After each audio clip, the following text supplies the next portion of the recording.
ایک سب سے امپورٹنٹ خبر آج کی یہ ہے کہ رانا ثناء اللہ وفاقی وزیر داخلہ نے ارشد شریف صاحب کے قتل کے واقعے کے حوالے سے ایک پریس ٹاک کی ہے اور انہوں نے بولا ہے جی کہ یہ مسٹیکن آئیڈینٹی کا کیس نہیں تھا۔ ارشد شریف جو ہیں ان کو باقاعدہ طور پر آئیڈینٹیفائی کرنے کے بعد جو بھی شوٹر تھا اسے پتا تھا کہ یہ ارشد شریف، شوٹر کو پتا تھا کہ وہ اس سیٹ پر بیٹھا ہوا ہے گاڑی کی، اور پھر باقاعدہ ٹارگٹ کر کے انہیں قتل کیا گیا۔ یہ بہت بڑا انکشاف ہے۔ اور یہ جو ٹیم بھیجی تھی وفاقی حکومت نے کینیا میں، وہ جب واپس آئی ہے تو انہوں نے جو بھی تحقیقات کی ہیں اس کی روشنی میں وفاقی وزیر داخلہ رانا ثناء اللہ کا یہ سٹیٹمنٹ ہے وچ از اے بگ سٹیٹمنٹ کہ پاکستان کا ایک صحافی جن بھی حالات میں یہاں سے گیا تھا وہاں پر ہمارے وزیر داخلہ یہ کہہ رہے ہیں کہ اس کی ٹارگٹ کلنگ ہوئی ہے۔ اب سوال یہ پیدا ہوتا ہے کہ یہ ٹارگٹ کلنگ کی کس نے، کون اس کے پیچھے؟ اس حوالے سے ابھی تک حکومت خاموش ہے، وفاقی وزیر داخلہ خاموش ہے۔ آنے والے دنوں میں بولیں گے نہیں بولیں گے پتہ لگے گا۔ کیا کہا انہوں نے، سنیں۔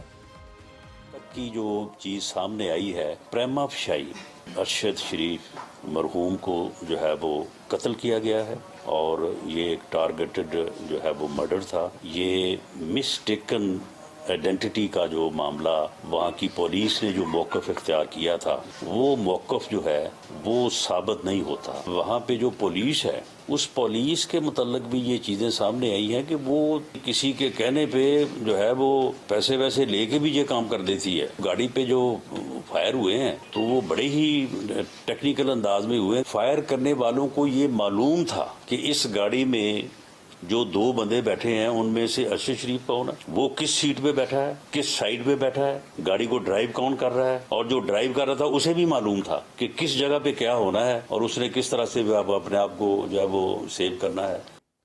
تو ایک حصہ تو تفتیش کا رانا ثناء اللہ صاحب نے کلیئر کر دیا، انہوں نے کہا کہ یہ مسٹیکن آئیڈینٹی کا کیس نہیں تھا جس طرح سے کینیا کی پولیس کہہ رہی تھی، اور جس طرح ڈیفرنٹ ورژنز آ رہے تھے اس وقوعے کے حوالے سے کہ انہوں نے کہا جی کہ پہلے گاڑی رکی نہیں اس وجہ سے فائرنگ کر دی گئی، اس کے بعد کہا گیا کہ گاڑی کی طرف سے پہلے فائرنگ ہوئی جس کے جواب میں جوابی فائرنگ ہوئی جس کے نتیجے میں ارشد شریف صاحب کی موت واقع ہوگی۔ وہ سارے ورژن جس طرح سے آ رہے تھے وہ پہلے ہی پتہ لگ رہا تھا that there is something very fishy۔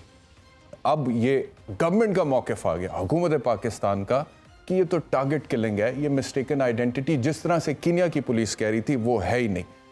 میں صرف یہاں پر ایک استدعا کرنا چاہتا ہوں اور وہ استدعا یہ ہے کہ ارشد شریف، ویسے تو ہر پاکستانی، ہر شہری، ہر انسان کی جان بہت قیمتی ہے۔ جب اللہ تعالیٰ نے قرآن مجید میں یہ ارشاد فرمایا کہ کسی ایک بے گناہ انسان کا قتل پوری انسانیت کا قتل ہے، تو اس کو سامنے رکھتے ہوئے میں کہتا ہوں کہ کسی کا باپ تھا، کسی کا بھائی تھا، کسی کا بیٹا تھا، کسی کا شوہر تھا، اور یہ وہ نہیں ہونا چاہیے جو ہم پہلے سنتے چلے آئے ہیں۔ میں at the cost of repetition یہ بات دوبارہ کر دیتا ہوں جو میں فیض صاحب کے اشعار کہتا ہوں کہ نہ صرف خدمت شاہاں کے خون بہا دیتے، نہ دی کی نظر کے بیانہ جزا دیتے، نہ رزم گاہ میں برسا کے معتبر ہوتا، کسی علم پہ رقم کے مشتہر ہوتا، پکارتا رہا بے آسرا یتیم لہو، کسی کو بہر سماعت نہ وقت تھا، نہ دماغ، نہ مدعی، نہ شہادت، حساب پاک ہوا۔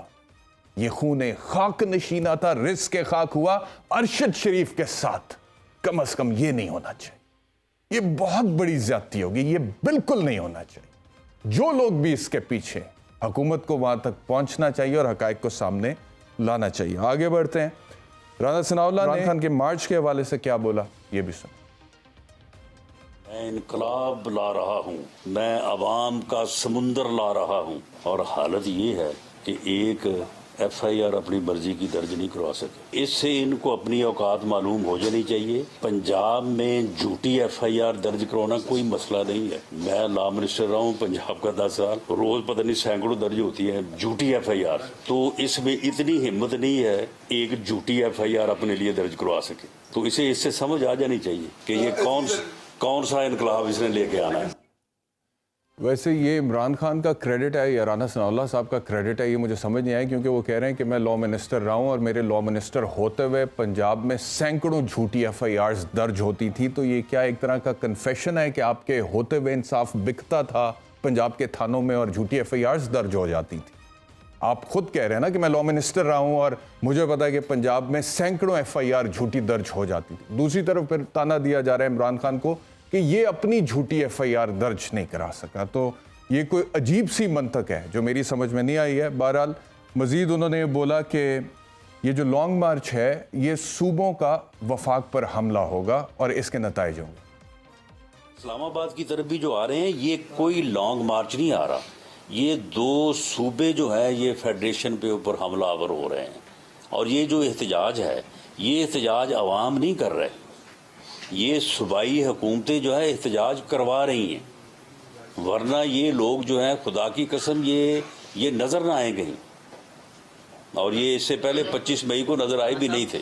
جو فتنہ فساد مارچ یا احتجاج اب ہو رہا ہے, صوبائی حکومتیں اپنی آئینی اور قانونی ذمہ داری پورا کریں, ورنہ میں یہ بات انہیں باور کروانا چاہتا ہوں کہ اس کے کانسیکوینسز ہوں گے.